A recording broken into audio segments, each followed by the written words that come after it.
شارع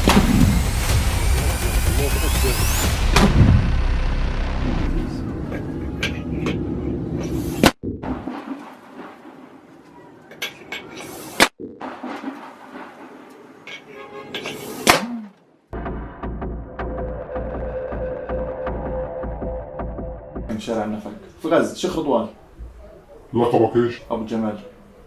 Iran dan Gerakan Jihad Islam Palestina atau PIJ sekongkol untuk menjatuhkan Zionis.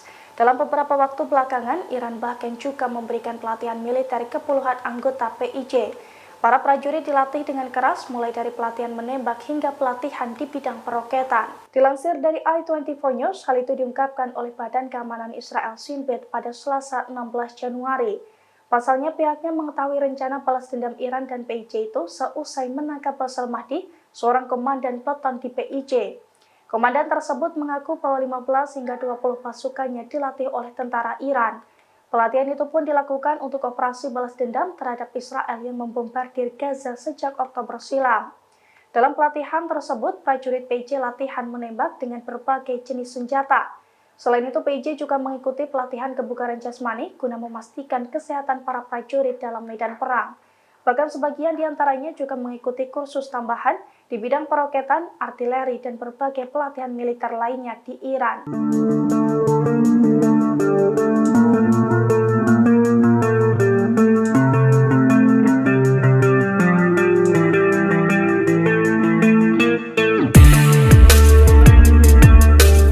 Saat kekuatan Israel melemah dan ribuan tentara ditarik dari Gaza, Jerman justru memperkeruh konflik. Jerman berniat memasok lagi sekitar 10.000 senjata ke Zionis untuk mendukung genosida di Gaza. Dilansir dari Al-Mayadin pada Rabu 17 Januari, rencana pengiriman ribuan peluru tank ke Israel tengah dipertimbangkan. Menurut laporan dari sebuah majalah di Jerman, pengiriman senjata itu awalnya memang permintaan dari Zionis. Yang mana sejak bulan November 2023 lalu, Zionis meminta Jerman memberikan 10.000 peluru presisi kaliber 120 mm. Diketahui Jerman memang jor-joran membantu Israel sejak awal perang dengan Hamas. Bahkan sejak operasi Banjir Al-Aqsa, Jerman memberikan prioritas untuk memenuhi permintaan ekspor peralatan militer Israel. Jerman sendiri memang mendukung Zionis untuk memerangi Hamas di Gaza, Palestina. Selain itu, beberapa waktu lalu, Jerman juga kedapatan mengerahkan kapal perangnya ke Laut Merah untuk melawan Houthi.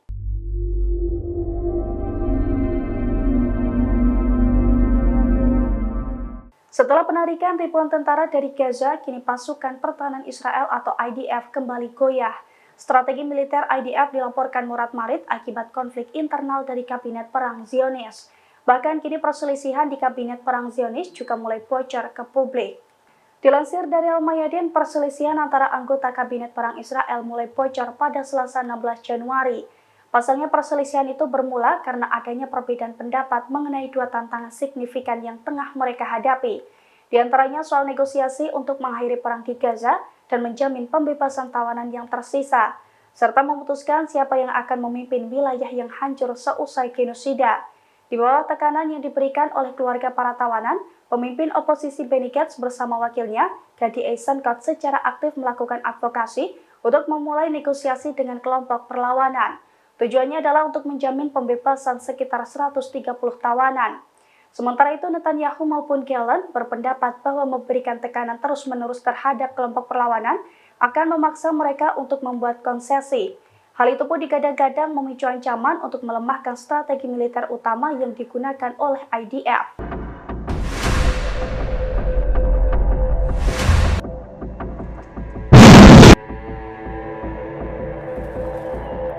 Untuk kesekian kalinya, Zionis kembali gagal menyergap Hamas di terowongan. Beberapa waktu lalu saat berupaya masuk ke terowongan, 5 tentara Zionis justru disambut oleh sniper Brigade Al-Qassam. Para tentara itu pun tewas mengenaskan selesai dibidik dari jarak dekat. Dilansir dari tribunnews.com pada Rabu 17 Januari, IDF menjadi bulan-bulanan sniper Brigade Al-Qassam saat mencoba menerobos terowongan. Ketika mengintip di pintu masuk terowongan, para tentara Zionis tersebut langsung dibidik dari jarak dekat. Tanpa sempat melawan, pasukan Zionis itu pun tewas bertumpukan. Diketahui insiden tersebut terjadi di hari ke-101 Perang Gaza. Dengan adanya perlawanan dari sayap militer Hamas itu digadang-gadang sebagai bukti bahwa Hamas tidak melembek dalam perang. bahkan meski sudah digempur habis-habisan oleh Israel selama 100 hari. Sebaliknya, Zionis justru menarik satu divisi penuh dari Gaza, yang mana divisi tersebut terdiri dari ribuan tentara dari Brigade Golani, Brigade ke-6 dan ke-7, juga Brigade 188 dan Korps Teknik.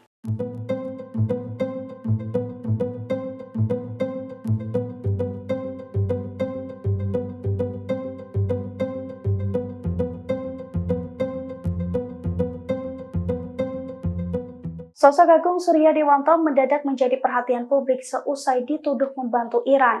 Pengusaha Surabaya itu diduga memasok 100 servo motor sebagai komponen produksi kendaraan udara nirawak atau UAV ke Iran, yang mana senjata itu didistribusikan Iran ke kelompok-kelompok perlawanan di Timur Tengah dan Rusia dalam perang melawan Ukraina. Dilansir dari tribunnews.com pada Rabu 17 Januari, sosok Agung Suryadewanto ini dikenal sebagai pengusaha di Surabaya.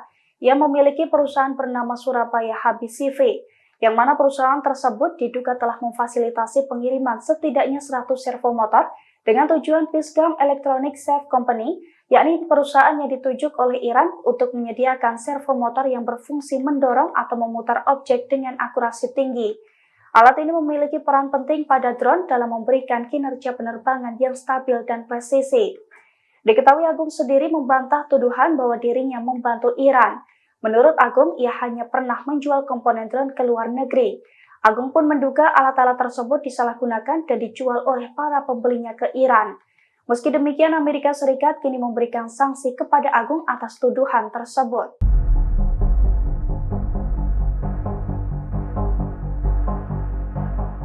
Seorang warga negara Indonesia atau WNI Agung Suryadewanto diduga memasok komponen drone ke Iran.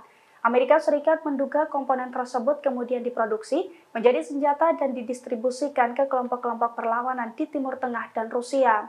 Atas tuduhan tersebut, Agung dijatuhi sanksi oleh Amerika Serikat. Dilansir dari Kompas.com pada Rabu 17 Januari, Amerika Serikat menjatuhkan beragam sanksi kepada pihak-pihak yang diduga terlibat jaringan pembuatan drone Iran. Di antaranya, Amerika Serikat akan memblokir semua properti yang dimiliki atas nama dan entitas oleh pihak terkait. Semua transaksi yang dilakukan oleh warga Amerika Serikat atau terjadi di wilayah Amerika Serikat dengan pihak yang disebutkan itu juga akan dilarang.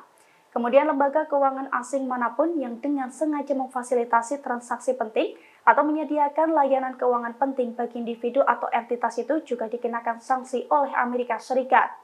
Diketahui perusahaan Agung Suryadewanto di Jawa Timur yang bernama Surya Habi diduga membantu Iran memproduksi senjata. Amerika Serikat menuduh perusahaan tersebut telah memasok 100 servo motor sebagai komponen produksi kendaraan udara nirawak atau UAV ke Iran.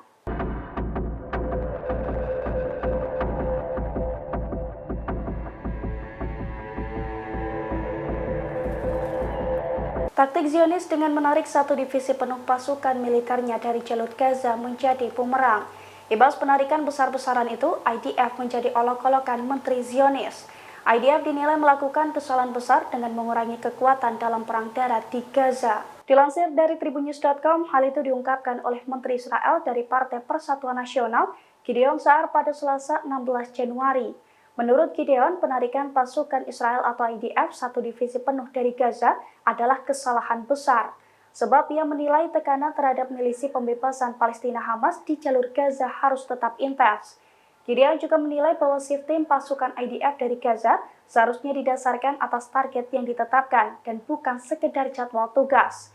Diketahui sebelumnya pada Senin 15 Januari 2024, tentara Israel menarik unit ke-36 dari jalur Gaza. Tentara Israel mengklaim penarikan tersebut adalah untuk memberikan tentara waktu istirahat, relaksasi, dan juga pemulihan untuk pelatihan lebih lanjut. Namun sejumlah pengamat militer juga menduga bahwa taktik ini merupakan bagian dari kemungkinan eskalasi pertempuran dengan kelompok perlawanan Lebanon Hizbullah di perbatasan utara.